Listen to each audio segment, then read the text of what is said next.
വലിയ ഹൈപ്പിൽ പ്രേക്ഷകർക്ക് മുന്നിലേക്ക് എത്തിയ ചിത്രമാണ് എമ്പുരാൻ. റിലീസിന് മുൻപേ റെക്കോർഡുകൾ ഭേദിച്ച ചിത്രം.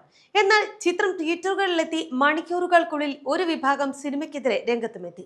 കടുത്ത സൈബർ ആക്രമണമാണ് ചിത്രം നേരിട്ടുകൊണ്ടിരിക്കുന്നത്. ഞൊടിയിടയിലാണ് പൃഥ്വിരാജ് രാജപ്പനായത്.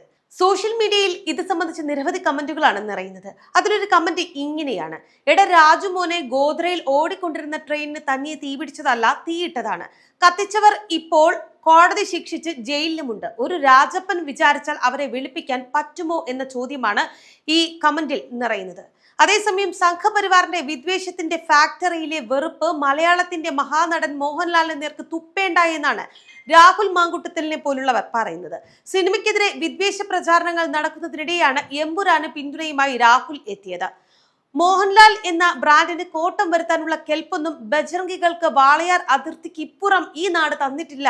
ബജ്രംഗി എന്ന് പറഞ്ഞപ്പോൾ തന്നെ അത് തങ്ങളാണ് എന്ന തിരിച്ചറിവിന് അഭിവാദ്യം നേരുന്നുവെന്നാണ് രാഹുലിന്റെ പരാമർശം. സിനിമയെ തകർക്കാൻ മനഃപൂർവ്വം ഡീഗ്രേഡിംഗ് നടക്കുകയാണ് എന്ന് സിനിമയുടെ അണിയറ പ്രവർത്തകരും ചൂണ്ടിക്കാട്ടുന്നുണ്ട്. സിനിമയുടെ സംവിധായകൻ പൃഥ്വിരാജിനെ വിമർശിക്കുമ്പോൾ എന്തുകൊണ്ടാണ് മുരളി ഗോപിയെ ഒഴിവാക്കുന്നത് എന്ന ചോദ്യവും ചിലർ ഉയർത്തുന്നുണ്ട്. ചിത്രത്തെയും പൃഥ്വിരാജിനെയും അനുകൂലിച്ചും നിരവധി പേർ രംഗത്തുമുണ്ട്.